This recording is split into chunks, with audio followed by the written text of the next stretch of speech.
luego vamos a dar inicio a este tema que es de importancia capital dentro de la urología, puesto su alta incidencia desde la consulta externa hasta su prolegómeno quirúrgico, es una de las patologías más prevalentes en la especialidad.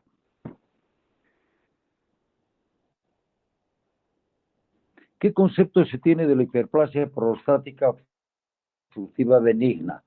Es el aumento del tamaño prostático que se debe a un aumento del número celular, no del volumen, y a una disminución de la apoptosis. Muy bien saben que la apoptosis es la muerte celular programada. Bueno, como prolegómeno de introducción vamos a decir que es el tumor benigno más frecuente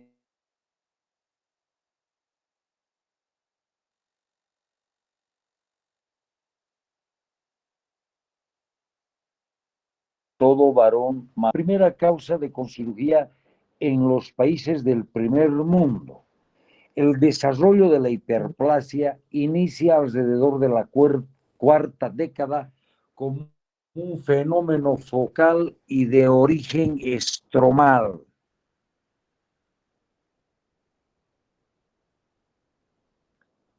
Indudablemente, para tener una idea global de todo esto, primero tenemos que empezar a conocerla en el contexto morfológico de la anatomía, qué es y dónde está ubicado esta glándula que es la próstata.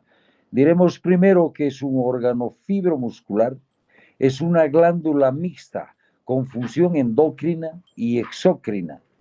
Forma el 70% del semen y es rico en zinc, ácido cítrico, fosfatasa ácida, prostaglandinas y fibrolicina. La anterior, por favor. Me vas a comentar. Vuelvo a esto porque definitivamente es la más interesante para que ustedes puedan decidir. Está localizado la próstata en la base de la vejiga y está sustentada abajo por el diafragma urogenital.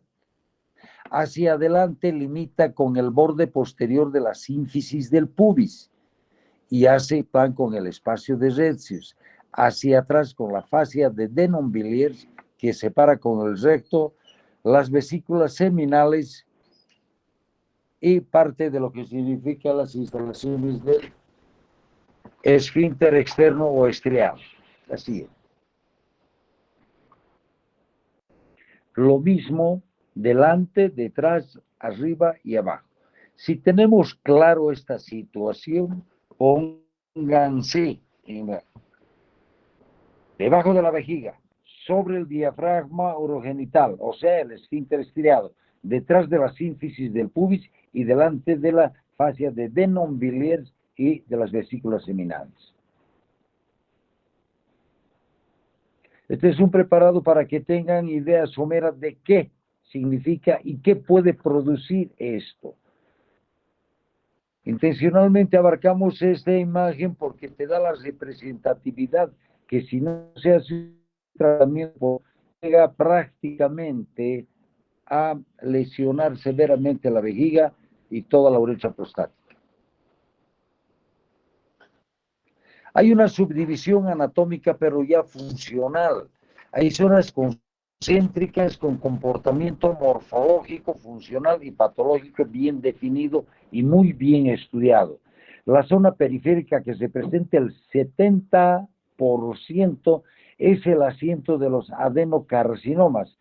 Es la zona donde el dedo explorador y en el examen físico uno puede abarcarlo y tener una idea somera y clara de que definitivamente hay un cambio de consistencia, una aparición de nodulaciones. En la zona central, el 25% más bien es una zona de transición. En cambio, la zona periprostática, que es más pequeña, no tiene glándulas. Y la zona de transición del 4 al 5% es donde se asienta la patología tan común que es la hiperplasia prostática obstructiva benigna. Todo lo que acabamos de decirle ahora en forma somera en representación. La zona A es la zona central, la zona B es la zona fibromuscular o lo que nosotros quirúrgicamente llamamos la cara anterior.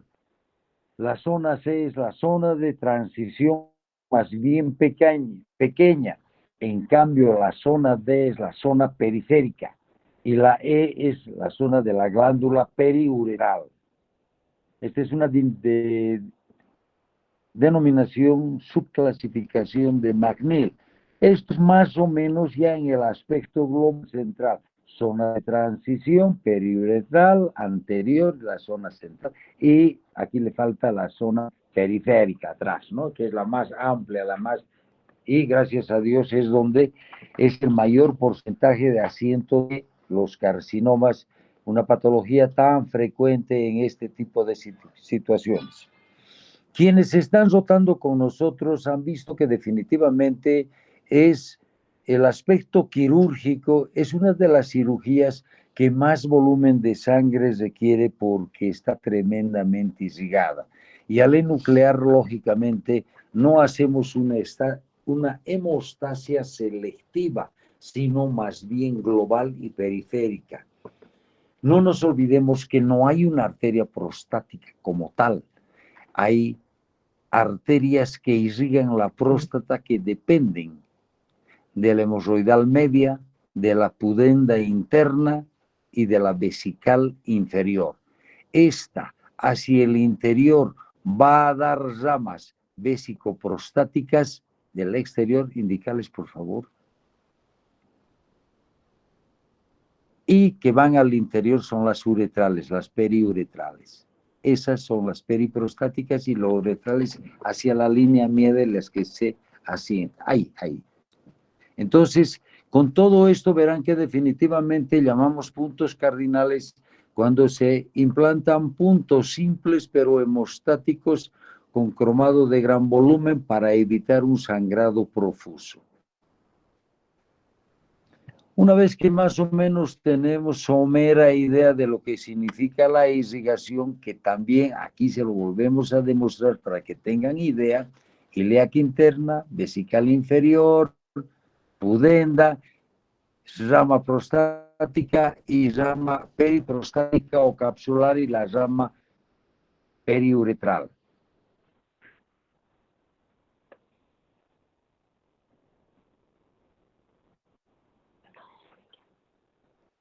Sigamos. Una vez que hemos hecho esto, el drenaje venoso, indudablemente subsecuente al arterial, está dado por el plexo periprostático, las venas hemorroidal media, vesical inferior y la dorsal profunda que abarca, indícamelos por favor, la dorsal profunda del pene, que es una rama gruesa, ¿ya? Y que el drenaje venoso, casi en el 90% va por esta rama, hacia la vena hipogástrica, que es lo fundamental. Ahora, no tengo el mínimo afán de confundirles ni de hacerles ciencia ficción en todo esto, pero hay prolegómenos que debemos y tenemos la obligatoriedad de saber, es fundamentalmente el drenaje linfático. A quienes nos interesa y que a quienes operamos próstata o cáncer de próstata, nos interesa fundamentalmente los estadios para poder etiquetar bien esta patología. Y uno de los fundamentales son los ganglios sopladores. Ahí donde está. Que están por detrás del agujero obturador de la pelvis. Cuando uno hace una prostatectomía radical, una vez que da los primeros pasos, primero tiene que hacer una linfadenectomía de esa región. Si esta región, que es el primer escalón,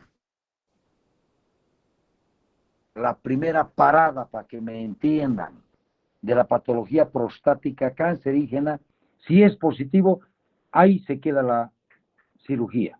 Porque se dan cuenta, si uno abarca el problema prostático y ha encontrado ganglios en la cadena obturatriz, es que ya definitivamente ha salido ya no está localizado, por lo tanto la cirugía no le sirve ya de nada al paciente. Por lo tanto, se pasa a un siguiente. Pero sin embargo, posteriores cirugías de rescate, tenemos que identificar bien la cadena ilíaca interna, la flechita, las cadenas presacras al medio, arriba, en la bifurcación, y la cadena ilíaca externa. Ilíaca externa, ilíaca interna, las presacras.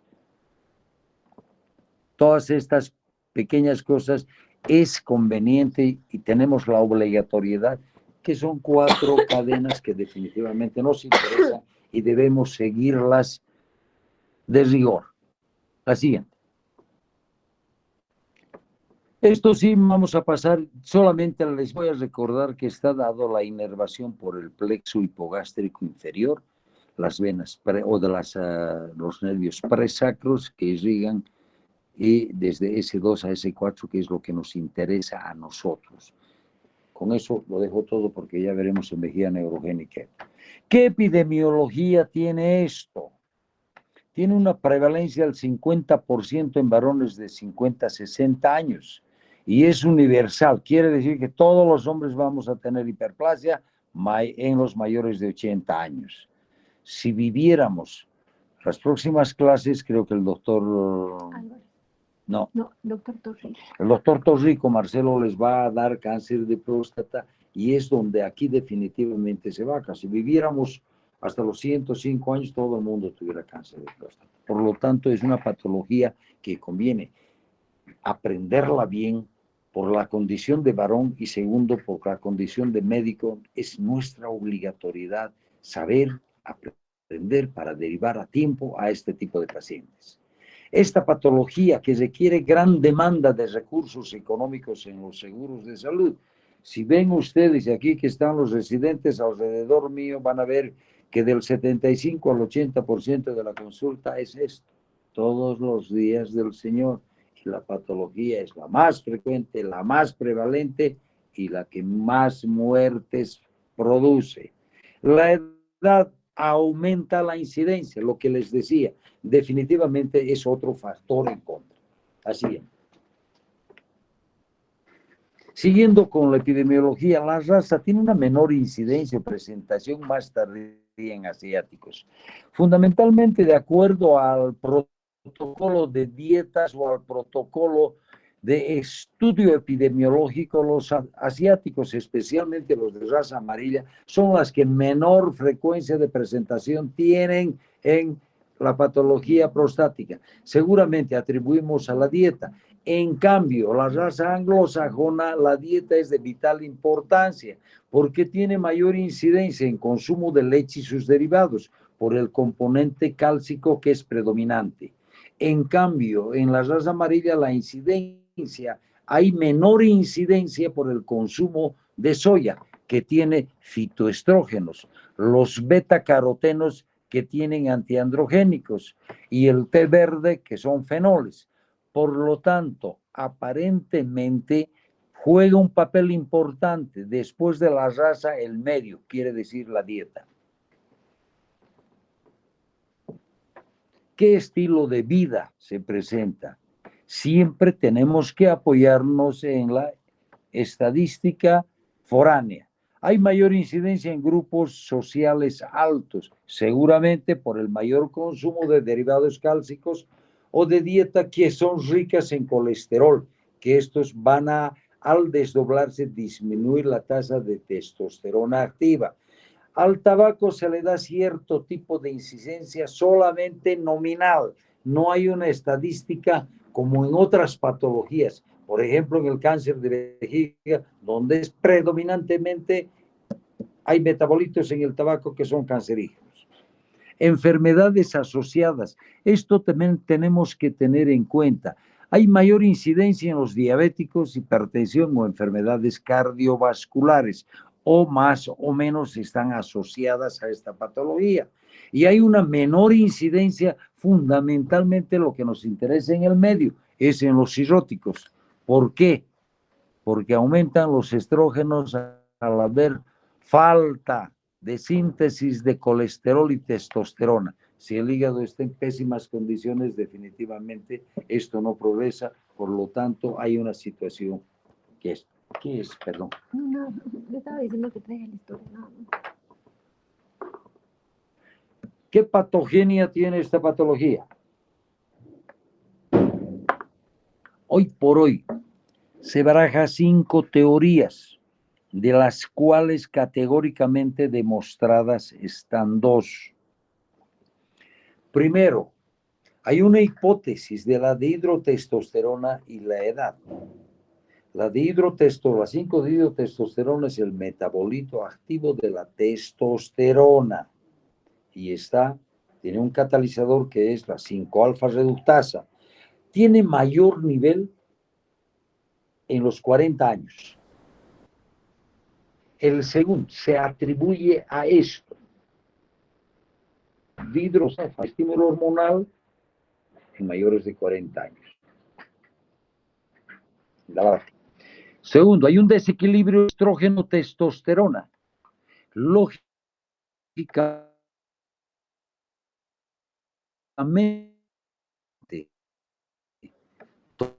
todos los hombres también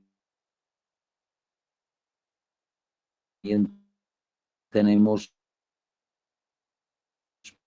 estrógeno en mínima cantidad, así como las mujeres tienen testosterona también en mínima cantidad. Esta conversión de estrógenos en testosterona produce un desequilibrio, y al ver este desequilibrio y establecerse, definitivamente hay un crecimiento de la próstata.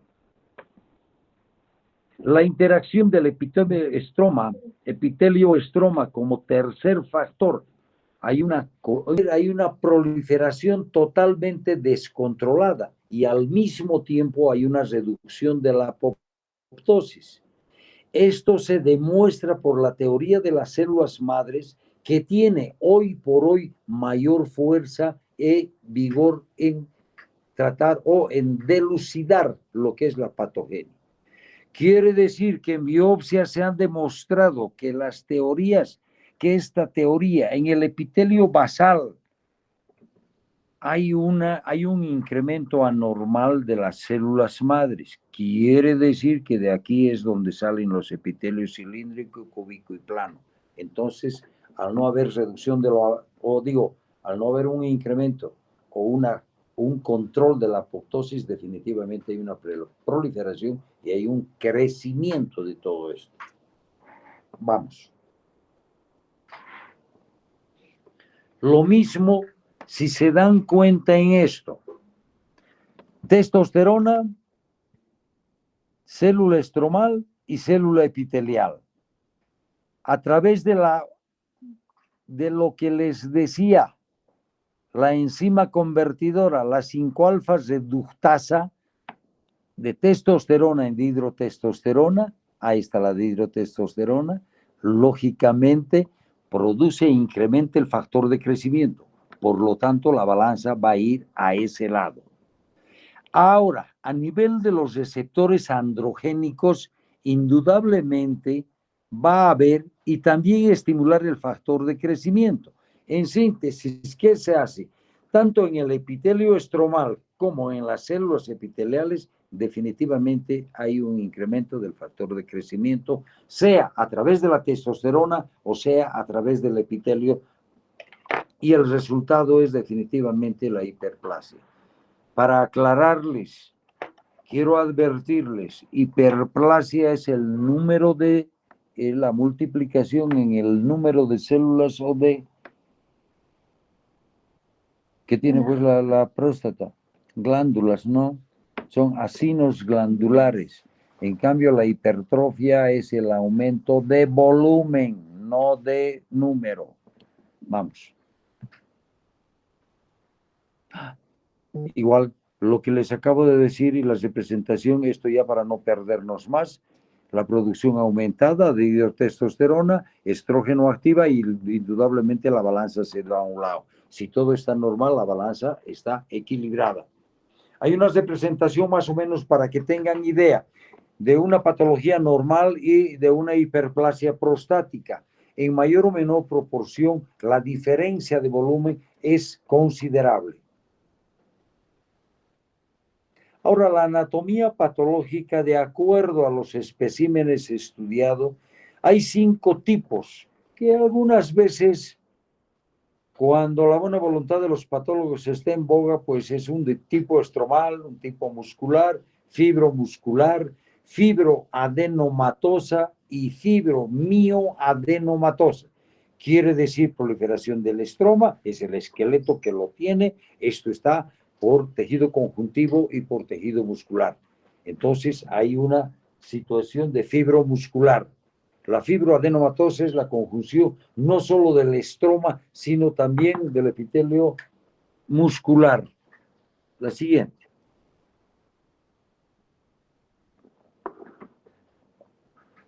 Ahora, todo esto, si definitivamente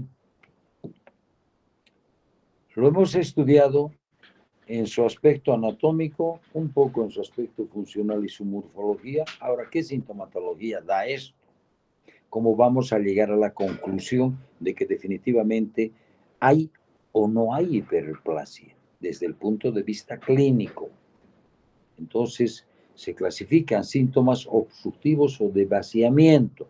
Esto van a encontrar en los libros modernos como vaciamiento, que es la disminución del calibre y la fuerza del chorro miccional. El retardo en el inicio de la micción, que también se llama excitación. El goteo terminal, quiere decir que uno ha terminado la micción y todavía hay permanencia de un flujo mínimo pero persistente de orina. El vaciamiento incompleto, el paciente se queda insatisfecho de no haber terminado completamente de vaciar la vejiga. Y la micción intermitente, que tiene involuntariamente el paciente que hacer fuerza abdominal para que esto vaya.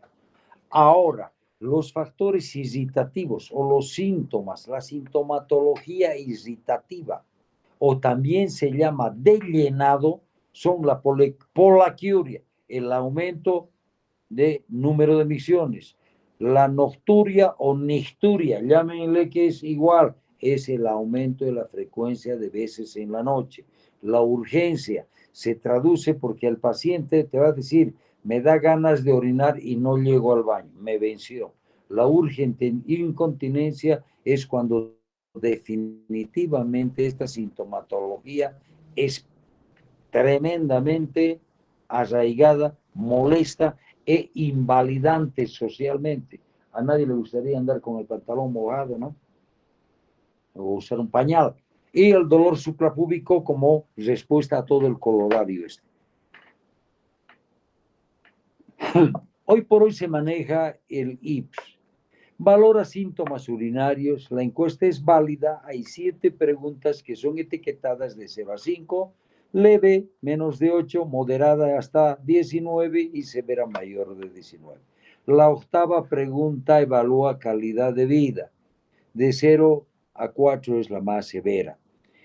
Necesario un nivel cultural. Los que vayan a rotar conmigo en el Hospital Viedma, no utilizo esta regla, que generalmente hoy por hoy deberíamos saberlo, sí, pero ponerlo a práctica no, porque si ya tenemos 20 pacientes, hacer el test que nos lleva 15 o 20 minutos, entonces nos quedamos hasta las 6 de la tarde.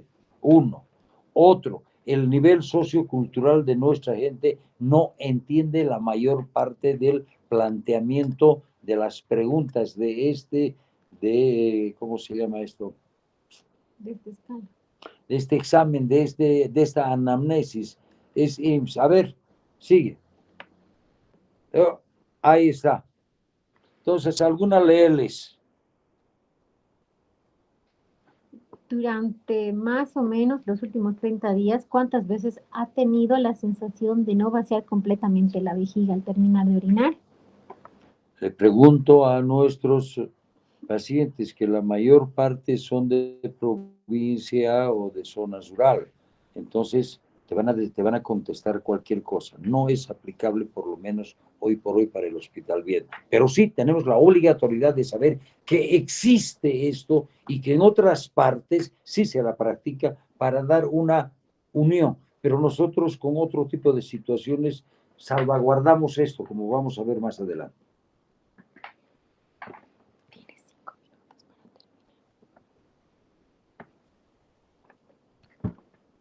Hay otro tipo de sintomatología que se practica mucho en el norte. Es los síntomas o de las argollas que le llaman y uno las va etiquetando. Sencillo, fácil, simplemente aplicar la sintomatología y la obstrucción y directamente esto. Zona, obstrucción más crecimiento, no tiene mayor síntomas, por lo tanto va a tratamiento médico. La zona B, crecimiento más síntomas, sin obstrucción, eso es raro. La zona C tiene sintomatología absolutamente valorable y esto sí debe ir o a cirugía o a tratamiento. Subirlo más arriba, está cortado. Lamentablemente hemos tenido, no, subirlo más arriba, más arriba, más arriba. No, está volviendo.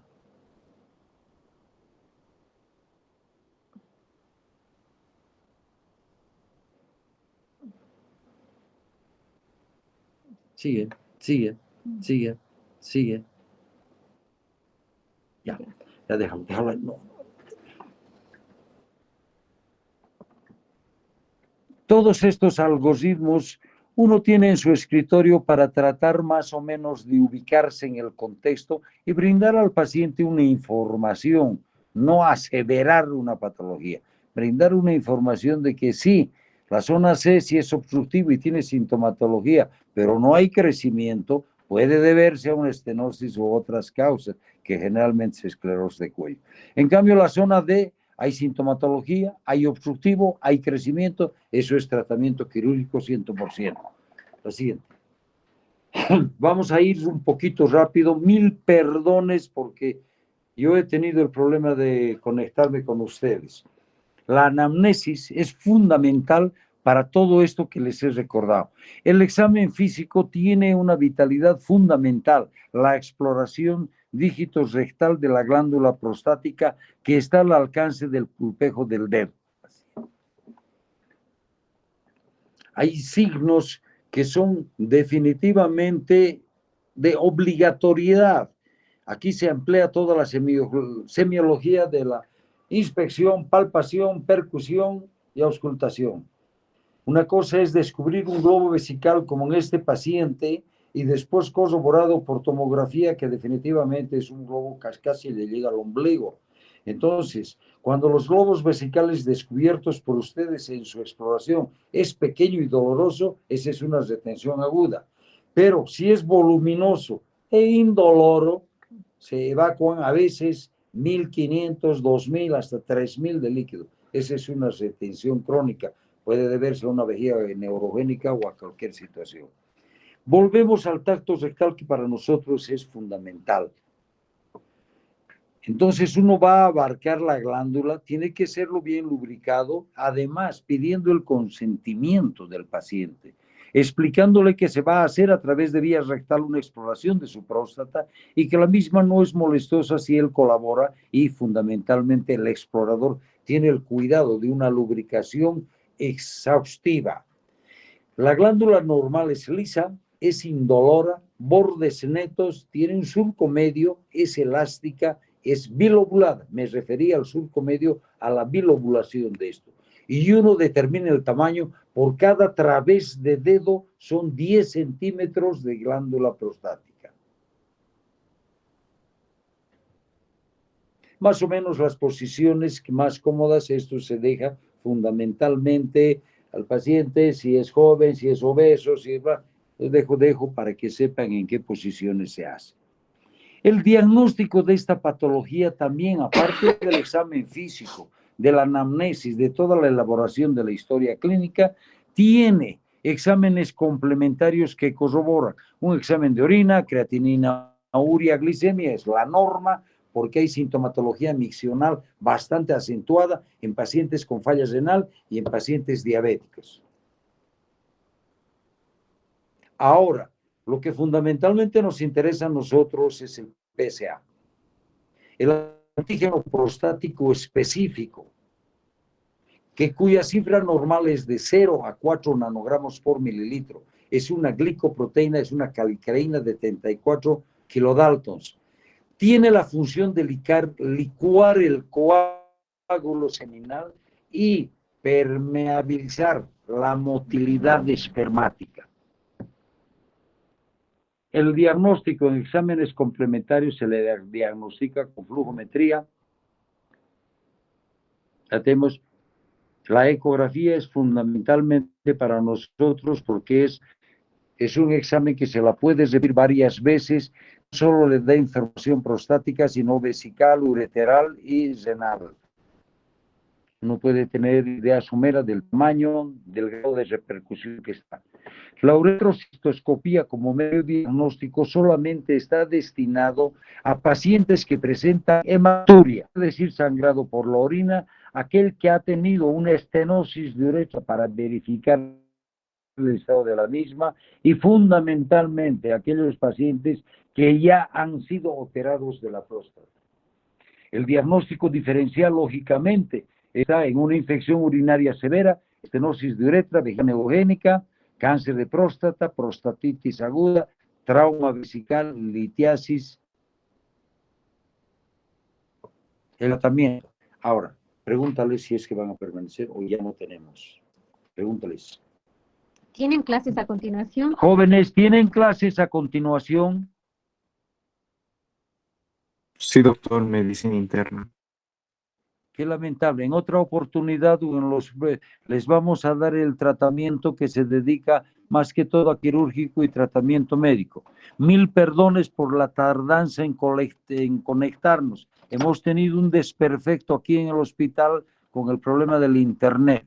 Entonces voy a dar por concluido esto sin antes de esperar la comprensión de ustedes, y a todos los grupos vamos a darles esto como entrada desde mañana mismo. El tratamiento médico, pasales. Alfa bloqueadores, inhibidores de las 5-fosfodiesterasas, relativas, indicaciones quirúrgicas, indicaciones absolutas, problemas de la resección, todas estas cuestiones y los diversos tipos de energía que hoy en día se están utilizando para evaporar o para desobstruir la próstata. Las complicaciones, y creo que eso es todo. Gracias, jóvenes. Esperamos estar más puntual la próxima. Gracias.